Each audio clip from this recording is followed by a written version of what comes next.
Well, what was you crying for? Because I want to come and go now. You want to come and go where? Your house. So how do you feel about it? I feel mad and sad and mad and sad. Why you mad? Because you left me all alone. Oh, you got your sister, you got your grandma, you got your dad, and you got your mother. You think my sister is helping? You think? That's not helping. She is annoying as a frog. Lay down, child. Lay down. Nothing to watch here. Lay down. Ah! Why you push me off the bed? Sucker. She pushed you off the bed? And then she gonna smile. Iman, that's not nice. That's not nice. You ain't sleep, fathead.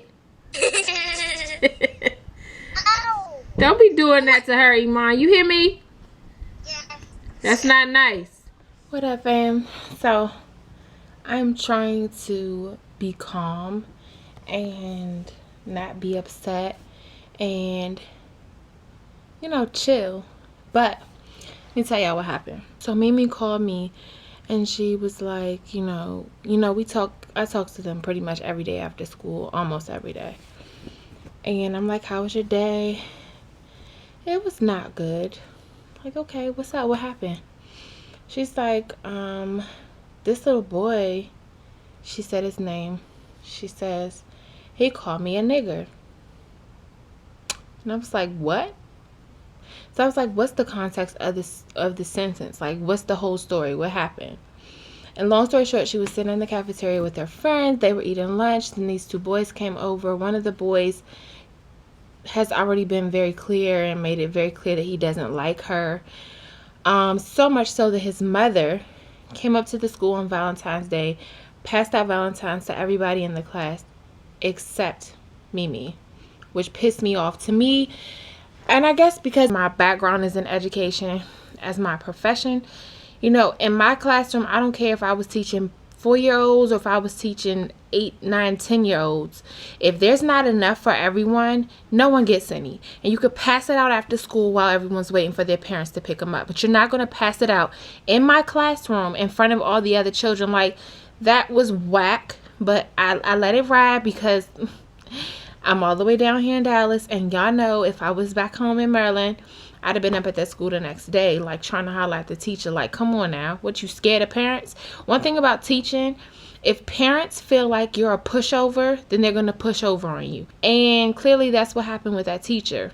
Anyway, so the little boy whose mother did that and another child came over to her table and there was some conversation and he called her. He told her to shut her nigger ass up. What, little boy? And so I said, well, what did you do? And she said she told some teacher, and the teacher told the boy to come to her and told him that he better not say it again. Now, that word is a racial slur. I don't give a damn how he used it, how innocent it may have been. The fact that it was a child who said it. None of that shit matters to me because it was a racial slur. And had she said something racial to him or to a little white kid, we'd have got a call ASAP. Now, keep in mind, Milan is an honor roll student. Last quarter, she made the principal's honor roll. She never gets in trouble in school. We try to be as visible as possible up at the school. So the teachers and the faculty, they know us. They know all of us. Why nobody called us and told us that this little boy said this to her? So then I'm like, what? So I said, and she said, but I said, has he ever bothered you before? She said, yeah. I said, what happened before? She said, he called me a bitch. Excuse me? Well, she said the B word. I'm telling you what he said. And I said, what happened? She was like, they were outside. They had a substitute. He came up to her. He pushed her and he called her a bitch. I said, did you tell? She said, yes. She said she told the substitute. The substitute told her to tell her teacher the next day when the teacher came back to work. She told the she told the teacher the next day, do you know, this teacher told my baby to go and tell the principal? How the hell is that her responsibility to go and tell the principal on a child in her class who said something, a child in her class that you're the teacher of, who called her name and put his hands on her? How the hell is that her responsibility? Explain that to me again. I'm confused. Furthermore, in a culture, in a community where snitches get stitches, why would you put her in a position where she has to go and take the situation to the next level and not you when that's your job? Don't you get paid for that? In my mind, teachers work for the children. You work for her. And if she made it her business to come to you and tell you something as important as that, and you brushed it off and told my baby to go and tell the principal, you did it wrong. So she said she did, because that's the kind of kid Mimi is. She's not a fighter. She's very vocal. She's very, she'll let you know if you pissed her off. You know, she has a lot of mouth, but she's not a fighter. She doesn't instigate, but she will communicate. She will speak up for herself. And if she feels like you're not giving her what she wants, she'll find the person who will. And so she told her to tell the principal. She went and told the principal. Now, keep in mind that the school that they go to is a really smaller kind of school. It's not like when you think of an elementary school, it's not a super big school. It's a school within our community. It's in our neighborhood. Like, it's a neighborhood school. So pretty much all the kids that go to that school live on one of those streets in that small community. So it's not a super huge school. The principal literally knows every child in there by name. It's amazing. I really had high respect for her principal. I'm losing respect for her as a leader now because I have a background in that kind of environment, and I feel like she's failing in a lot of areas, but that's neither here nor there. She went to the principal and told the principal what the boy said to her. The principal called the boy to the office and made him sit with her, and then she walked him back to class. I beg your pardon? Now, my thing is not, I mean, what else could the principal do? Like, I get it. My thing is not for her to have done something to the child, but my problem is that there has been no communication between the school, the teachers, the principal, nobody, and us. Nobody on our end has been contacted and said, hey, Milan has expressed to us that there's something going on with this child in her classroom. We just wanted to let you know that we are being vigilant about making sure that we're keeping an eye on it. You know, if you find out anything at home about something that happened at school, please be in contact with us. That's what you do. Why? Because little children are killing themselves because they're being bullied. Little children are, you know, internalizing things and stressing themselves out and self-mutilating because they're being bullied at school. They're going to people and asking for help, and no one is doing anything. So to me, I take it personal. I take it seriously, and I take it offense to it because you're not doing your job as a teacher. To me, as a teacher, your job is more than to teach a child how to read, write, and do their math. I'm sorry. In this day and age, in most communities, your job is to teach, to counsel, to provide resources. Sometimes you have to teach the parents how to parent the kids. I've had to tell parents, you know, they need to take a bath every day. You know, they need to eat dinner every night. Not because they didn't have it, but because they were so absent-minded and involved in their own situations and things that they weren't doing right by their children. Teachers are required to do more than just teach. A good teacher is required to do more than just teach. A good principal is required to do more than just manage her staff and her teachers in her building. There should be communication made between the home and the school. If my child is with you more hours of the day than she is at home with me awake, then you need to make sure that you're letting me know what's going on with her when she's in your care. Period. So I called the school. Yes, I did. They know me anyway. I called that school, and luckily the school was closed by the time she told me this story. So I called again the next morning. And I was like, you know what? I'm just confused why no one has talked to us. Why is it that it appears that she's being bullied by this child and you guys are not taking it seriously? But you can hand her a little piece of paper that says she made the honor roll and you know, give her a slice of cake and some fruit, and we're going to celebrate that, but we're going to act like we're not seeing that this child is communicating to us that she's being bullied. There's a problem. So they were like, okay, we're sorry, we're going to pass on the information to the principal, and we'll, dig deeper into the situation and find out exactly what's going on. You damn right you are. You better find out quick, because if I tell her mother, the crazy of the two of us, I'm the calm one compared to my sister. My sister's cuckoo, okay? She's cuckoo. And in the best way possible when it comes to stuff like this. You don't play with people's kids, period. Like, we both wanted to squat up and go up there and find out who that mother was who purposely didn't give my child, my baby, a gift on Valentine's Day, but we let that ride. But if you think for 1 second that we just gonna sit back and keep letting these little kids, little boys at that, come out their mouth sideways to our kid, you got it all wrong. You got the wrong family. Seriously. So I talked to Mimi, and she said that I asked her how her day was today, and she said that she had a great day. And I asked her, if the principal said anything to her about what happened, and she said, yeah, she called her in her office, and she told her that she was sorry or something like that. And she told her that if he bothers her ever again, to come back and let her know, and that she was going to be in contact with the little boy's parents. My problem with that, I'm fine with all of that, but my issue was still the teacher, because the principal has too many other things to be responsible for than to have to keep up with our kid. You know what I mean? Like, if my baby's not in your classroom, Miss Principal, she's in that teacher's classroom. So what is being done or not done, or said or not said to this teacher, so that she is clear on the fact that if there's ever a problem again, you call us, okay? You call us.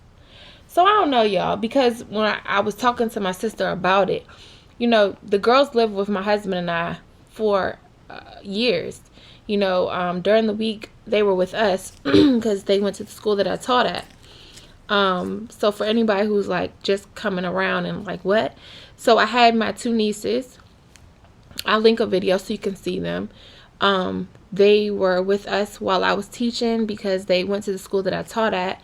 They are my little sister's two kids, and I'm their godmom/aunt. So I was very involved in the upbringing of them in partnership with my sister. And, the two girls, Mimi is the oldest, and Mani is the youngest. And Mimi is a different kind of kid. Like, Mimi's very docile. She's very affectionate. She needs praise. She needs approval. She needs to feel loved. She needs to feel that from people. Whereas her sister is low-key a bully. Like, low-key, she's a bully. She's more sneaky. She sticks up for herself.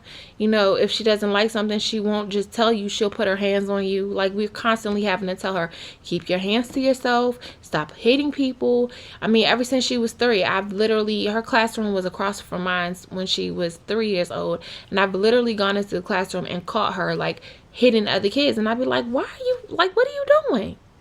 That's the difference in their personalities. So my sister and I were talking, and we were just both saying how if Mani had come home and told us this story, Mani would have had more to tell, because Mani would have hit the kid for calling her out her name. Like, seriously. And when the little boy pushed Mimi, Mani would have knocked the little boy to the floor. Like, that's just how Mani is.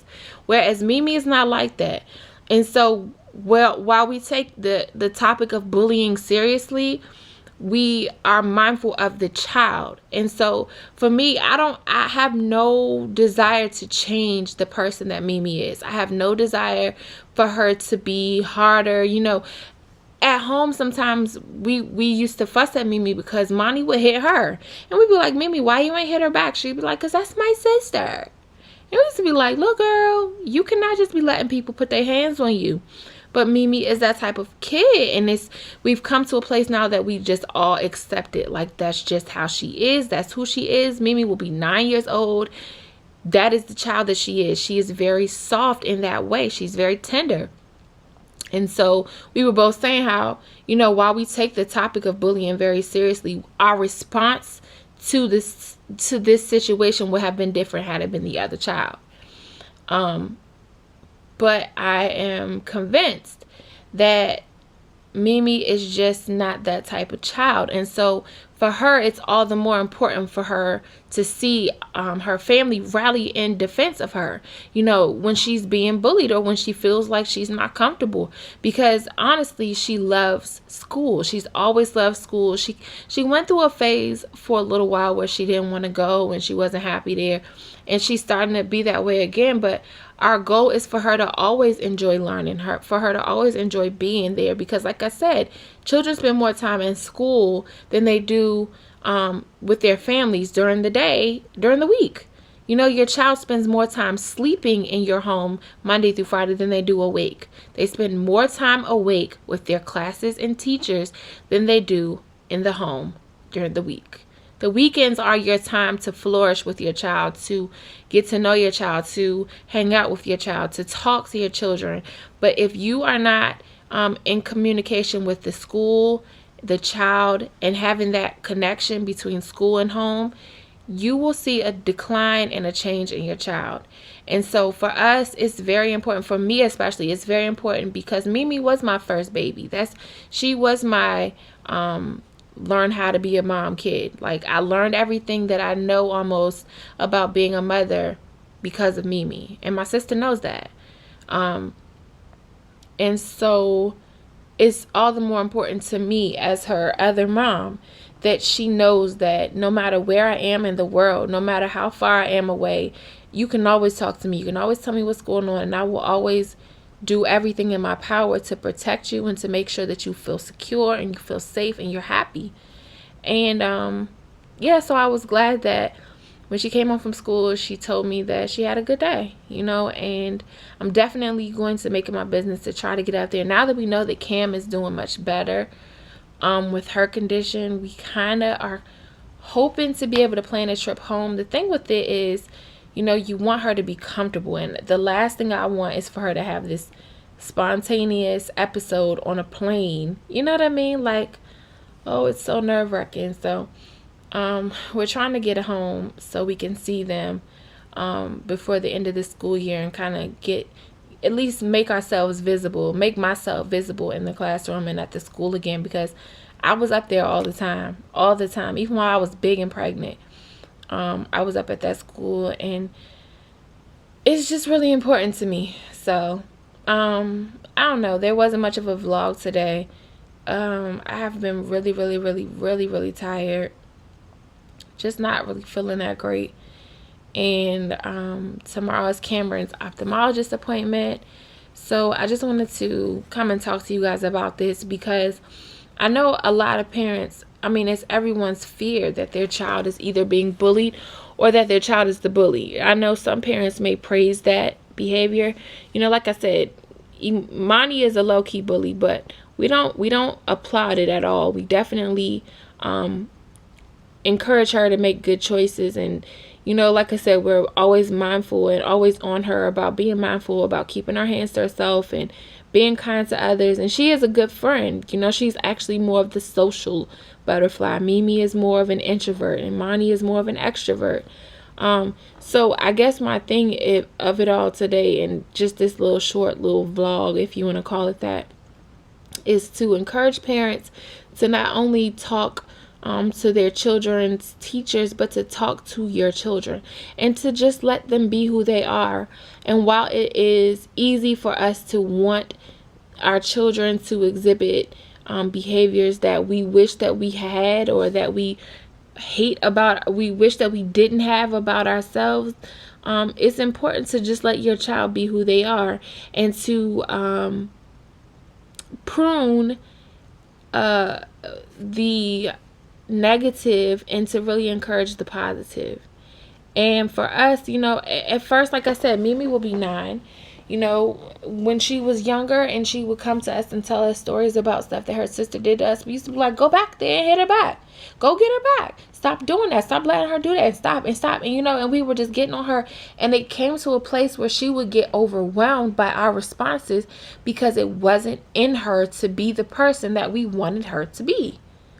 And it came to a point where we just had to say, hey, that's just not her personality. It's just not her personality. So we had to learn to accept her for who she is, and to find other ways to encourage her to be her best self, as opposed to wanting her to be anything otherwise. Like my little sister, she was bullied. I was bullied. We were both bullied. You know, my sister and I, my mom, we moved from Virginia to Maryland. we lived on the border between PG County and DC. So I say I'm from the DMV. V doesn't count in DMV. Really, it's just it's just like the way that it goes. So we lived in the suburbs. We lived in a small, tight-knit community. We went to a private Christian school. We were two of a handful of black kids in this very small school. Literally, I had like 8 kids in my 5th grade class, 9 kids in my 6th grade class, and then we moved to Maryland. We got to Maryland, you know, we went through a lot to just be accepted. The transition, the cultural difference, the educational background difference, just like everything was different for us. And so we were bullied. And for me, being bullied made me better. Being bullied made my sister bitter. And when she became a mother and she saw her children grow up, her goal was for them to never feel how she felt in that place. So my sister is really big on, if somebody hits you, hit them back. You know what I'm saying? If somebody do something to you, do it back. And she's that type of parent. And sometimes, you know, I have to tell her, no, you can't be like that. You know, sometimes you do have to teach your children another way. But then you also want them to feel empowered and equipped to handle those type of confrontations in their school, because we're not going to be with them all day, every day. It's just not possible. I guess my biggest thing is to help Mimi to see that it's okay. Like, everyone's not going to like you. Everyone's not going to be your biggest fan. But to be okay with it and don't internalize it. I don't know. It's just so hard being a parent. And I applaud the parents who came before us, you know, our parents and things like that, because it's just not easy. It's not easy, and the task becomes greater with every new year, with every new season even. Right now in the season that my husband and I are in with our daughter, we're not there yet. We haven't experienced any of those things yet. You know, obviously everyone's prayer and their goal and their wish for their children is that they be happy, and they always feel happy, and they always love school, and they always have friends, and their teachers love them, and all those amazing and wonderful things are great. But then there are also those realities where you have those children who just don't know how to defend and protect themselves, and you know, you fear for them. You know, I worry for Mimi a lot, because I know that that's just not her personality. And so I guess, like I said, my goal in this video is just to encourage you moms and dads out there to just love on your kids, man. Love on them, and really, really talk to them and find out things. Because if I hadn't talked to Mimi, if I didn't have that kind of relationship with her, we know that she wasn't going to tell her mom, because she knows her mom's response to certain things is totally different than mine. Okay? And so she probably wouldn't have told her mom. But if I wasn't the person that I am in talking to her, she might not have told me either, you know. So just talk to your kids and have that open line of communication, and let them feel comfortable and confident in talking to you, and knowing that you're going to have their best interest at heart, and that you're going to protect them as best as you possibly can, because we're living in a very wicked, evil world, you know, and wickedness, it doesn't have an age. It can come from the youngest of the youngest to the oldest of the oldest. There's no such thing as maturity and when it comes to wickedness and evil. And these little kids a lot of times are only exhibiting behavior that they've seen from somewhere else. But it's our jobs as parents to cover our kids, you know, and not just cover them in our words, but cover them in our prayers. You know, pray for your children, pray for your children's teachers, the faculty, pray for every person that comes in contact with your child, the good ones and the bad ones. You know what I mean? Like, just cover your families. It's so, so important to cover your families every single day. I pray for my husband every single day. I pray for my nieces. I pray for my mother. I pray for my daughter. You know, just cover them in prayer, because it's a rough world out there. And if we're not doing everything that we can do, we leave ourselves open to a lot of negativity and a lot of hurt, you know. And it's not to say that in covering them in prayer that we will eliminate the possibilities of hurt, but it's to say that we will empower the possibility of resilience.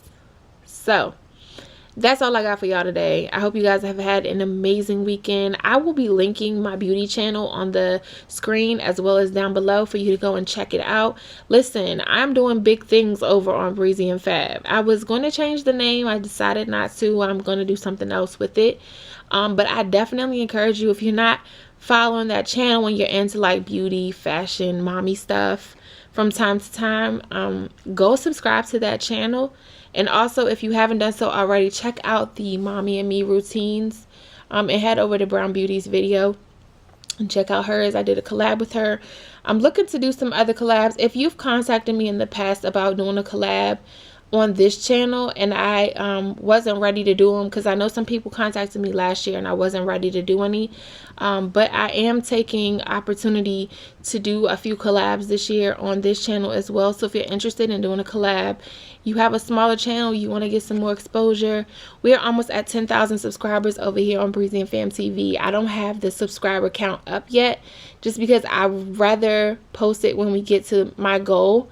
And that's the way it is over on my other channel as well. But we are going to be doing a giveaway, and I'm also going to do a prank on hubby when we get to 10K. So definitely share this video, this channel with your family and friends. We try to make it as positive as possible, but like I always say, I am who I am. I'm not perfect. I'm just me. So I hope you guys enjoy our vlogs and our family. We love you guys. Thank you so much for holding us down and subscribing and being supportive of everything that we have going on. And I will definitely be vlogging tomorrow at Cam's appointment or after, depending on her doctor, and keeping in touch with you guys. Definitely don't forget to check out all the new videos on both of these channels, and we will see y'all in the next one. Love you. Peace.